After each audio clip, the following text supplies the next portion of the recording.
Sekelompok siswa kelas 12 SMA Bina Insan Mandiri Baron Kabupaten Nganjuk telah berhasil menciptakan kincir angin inovatif yang terbuat dari bahan besi dan mampu menghasilkan energi listrik. Proyek ini merupakan bagian dari kegiatan ekstrakurikuler yang bertujuan untuk mendorong kreativitas dan kepedulian siswa terhadap energi baru terbarukan atau EBT.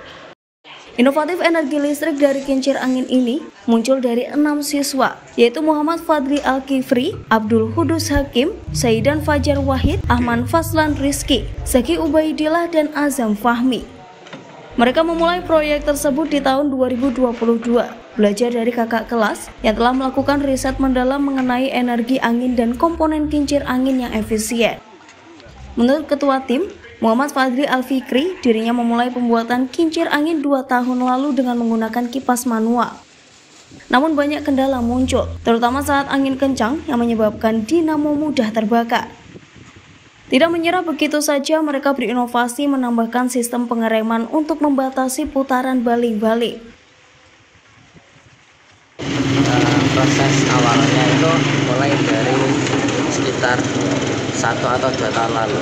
Untuk awalnya masih menggunakan kipas manual yang ketika diputar terbalik itu bisa menghasilkan listrik. Kemudian kipas itu baling-balingnya dihilangkan semua, kemudian baling-balingnya diganti dengan paralon yang hadapnya itu bisa memutarkan kipas tersebut dan kemudian bisa menghasilkan listrik.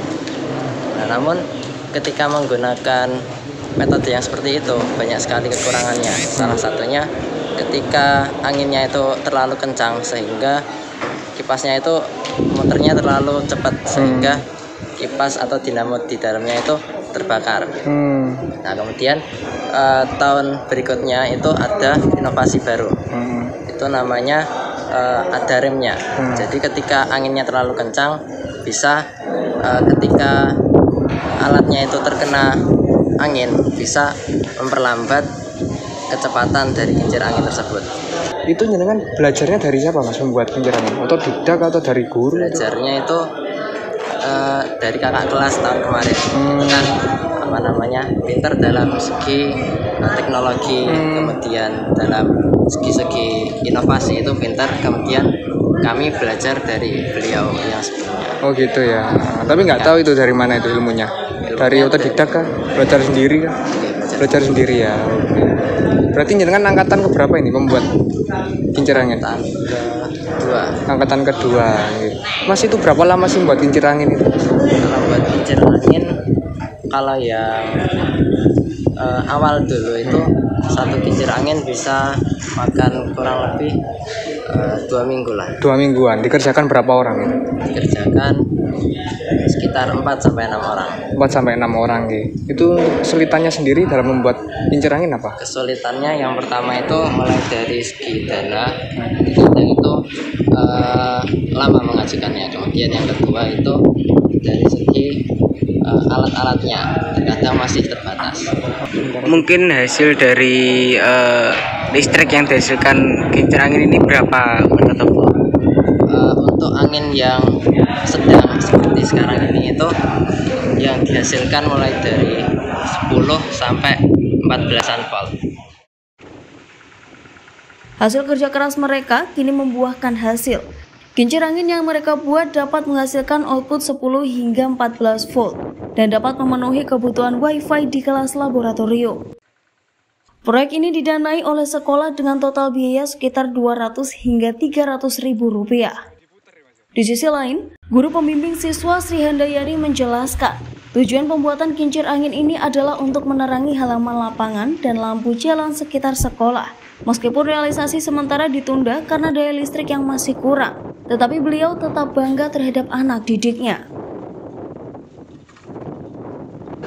Dia akhirnya akan penuh dari kosong sampai akhirnya penuh itu membutuhkan waktu 60 jam.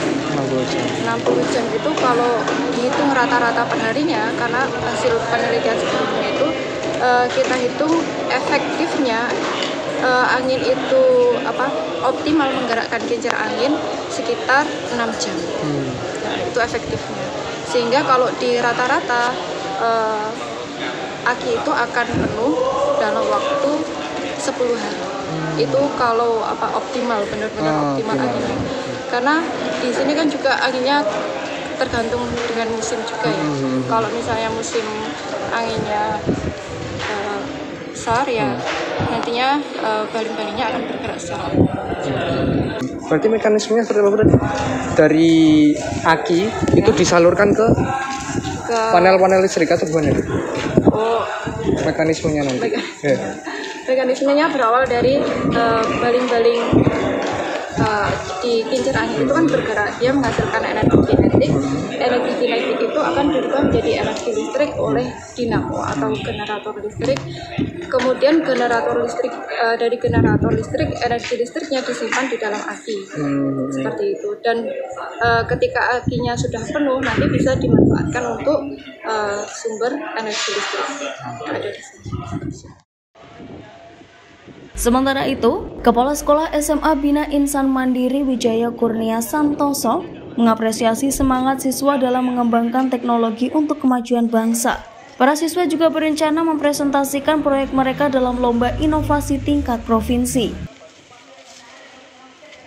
Jadi yang pertama memang satu, kita tidak bisa lepas ya dengan yang namanya perkembangan teknologi. Kemudian yang kedua, kebutuhan manusia akan energi itu menjadi suatu hal yang vital.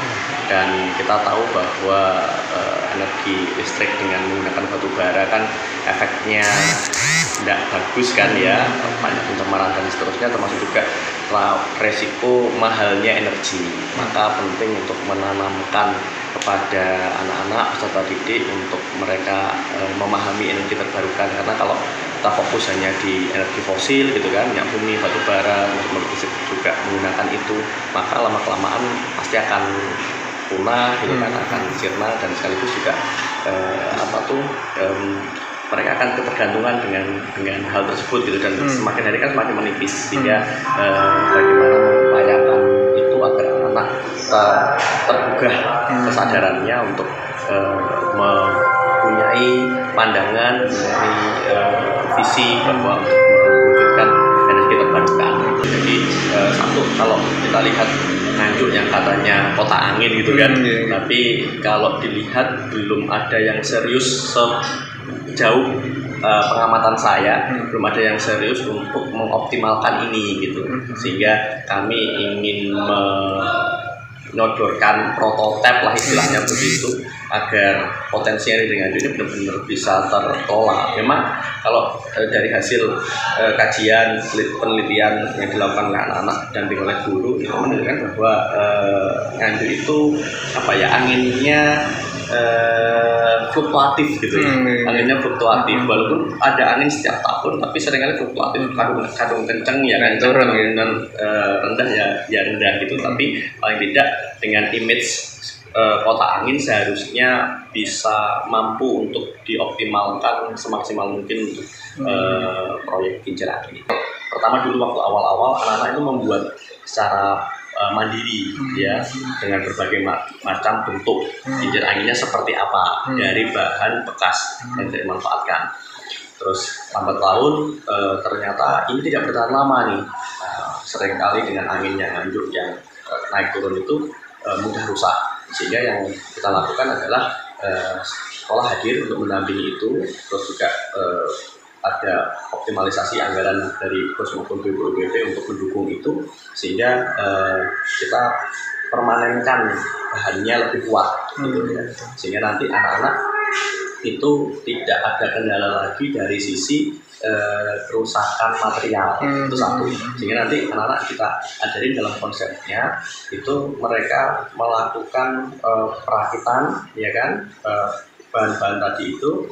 Terus kemudian mereka melakukan observasi pencatatan berapa sih energi yang masuk tiap harinya, terus kemudian kendala-kendala apa yang ada, lalu mereka juga melakukan analisis ya, seperti apa prosesnya, dan di sisi yang akhir mereka akan membuat report laporan untuk dipresentasikan bahwa hasilnya semacam ini gitu, dan sekaligus juga ada kendala-kendala termasuk juga potensi-potensi bagaimana inovasi ini bisa dikembangkan. Oh berarti harus di model tambahan begini sebagai bagian dari inovasi yang nanti anak bisa wujudkan. Nah, dari anak-anak yang semuanya mendapatkan itu, karena memang ini tujuannya kan bagaimana sekali lagi menanamkan ya kesadaran anak-anak untuk pentingnya energi alternatif gitu ya. Karena ke depan mereka yang nanti mengalami ini gitu kan, sehingga mereka paling tidak mengetahui itu, sehingga mereka punya bekal ya untuk bisa dikembangkan di selanjutnya. Jadi ini fondasi dasar untuk menggugah mereka, gitu, menanamkan dalam diri mereka untuk aplikasi lengkap dan detailnya ketika nanti mereka mungkin di kampus dan seterusnya. Kincir angin ini diharapkan dapat menjadi contoh bagi sekolah lain untuk mengembangkan proyek serupa dan meningkatkan kesadaran akan pentingnya energi berkelanjutan. Dari Nganjuk, Riko Purnama melaporkan.